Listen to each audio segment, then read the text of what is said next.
নমস্কাৰ, মই মণি। আপোনালোক সকলোৱে নতুন বছৰৰ শুভকামনা আগবঢ়ালোঁ। কামনাও কৰিলোঁ সকলোৰে যাতে ভাল হওক, গোটেই বছৰটো 2025টো মংগল হওক।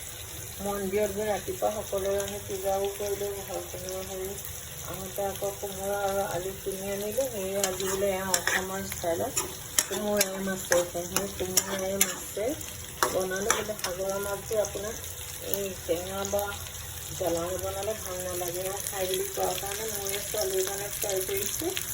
এইটো আপোনাৰ ফ্ৰাই কৰি মাছৰ জোলত দিব, কাৰণ এইটো আপোনাৰ মছলা খাইহে ভাল লাগে।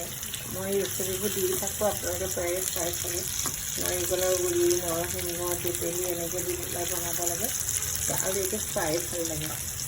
মই কোমোৰা দি আজি প্ৰথম বনাওঁ, তেনেকুৱা মই নাজানো আৰু খাই চাম। পাতি মই সকলোৰ কাৰণে